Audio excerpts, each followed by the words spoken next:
What are siege bombs? What are they used for? And what's up with the T11 setup? Let's get into it.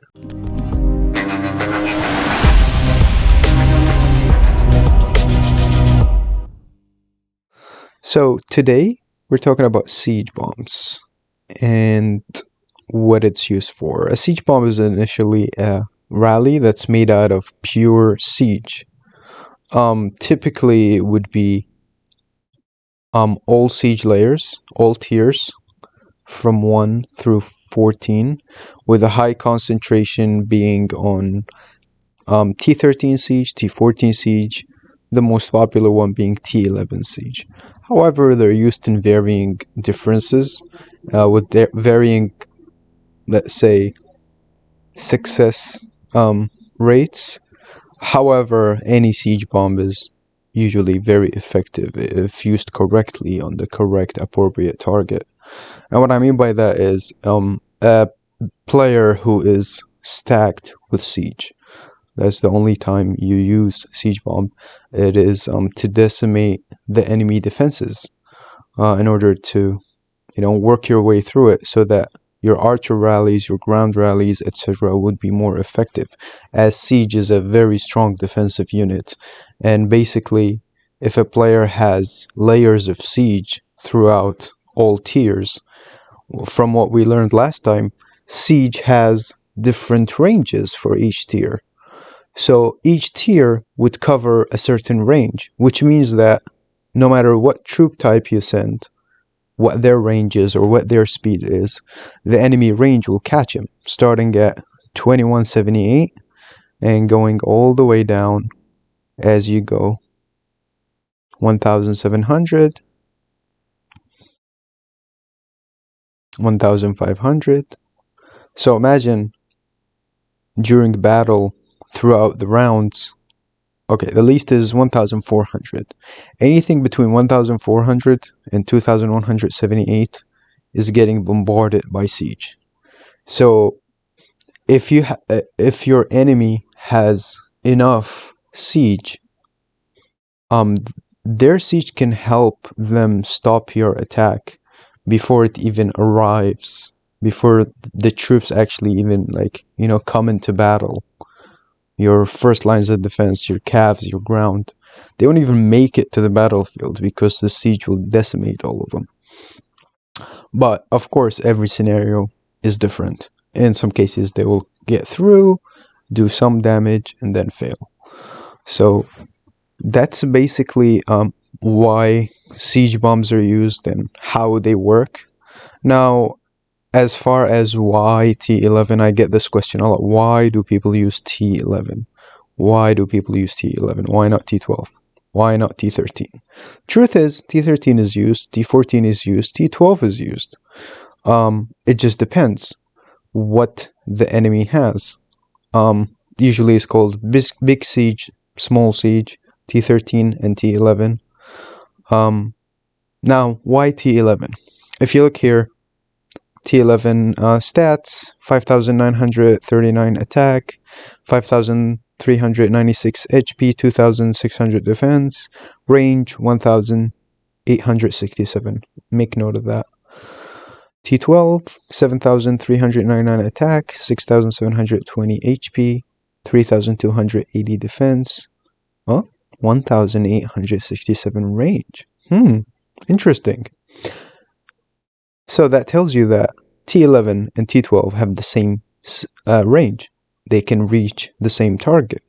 Although the stats are slightly lower,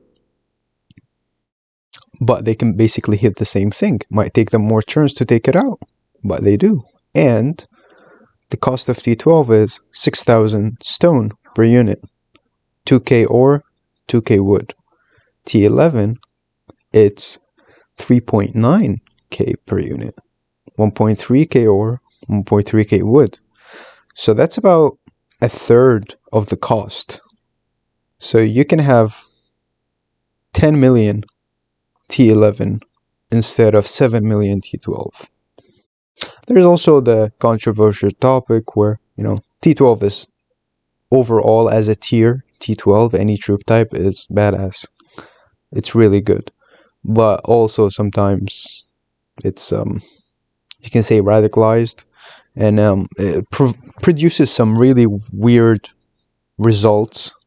Um, Again, could be the throne programming with the T12, not too sure. But it just produces random results. Sometimes very successful, sometimes just the plain doesn't make any sense. It's like it did nothing. So these are a couple of reasons why T12 is used. Of course, all of those techniques are inherited over the years. This siege bomb originated in Evony H1 some 10 years ago.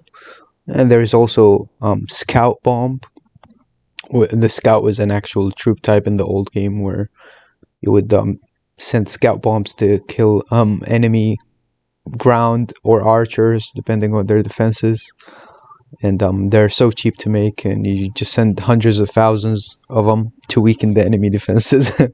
But they're old strategies, and I guess that's one of the reasons why it just keeps getting passed down. Bigger players, older players, they can build a ton more T11 than 12, and just instead of setting 1 or 2 rallies, you can set 3, 4, 5, 6 rallies. Of course, we're talking about team play here, so you need a team so that you can set those big size rallies and successfully implement that attack.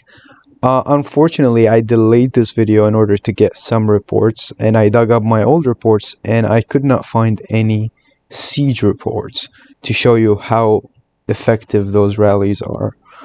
I've seen a couple. We don't do a lot on my server or my team for the most part.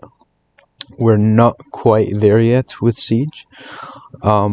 But I wanted to answer this very common question that I get a lot as to why T11, what are siege bombs, why do we use them, and I'll be sure to make another video talking about how you can set up your own siege general, how you can set up your siege layers.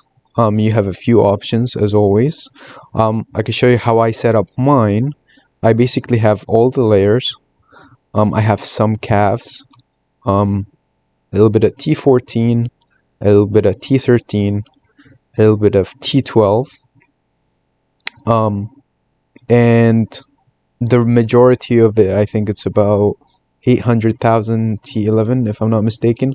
I might have slightly adjusted this the last time I played.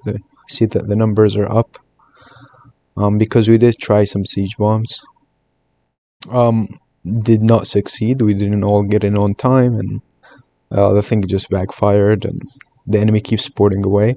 But hopefully in the future, once I have those reports, I'll be able to share them with you guys. But yeah, I guess that's about all there is. It's the big mystery is actually very simple. It's a very simple tactic, and I'm gonna try to follow this up with a siege defense video so that you can understand the significance of siege as a defensive unit and why it's important to take it out before you attack somebody who has a lot of siege in their inventory. But yeah, guys, thank you for watching, and I'll see you in the next one.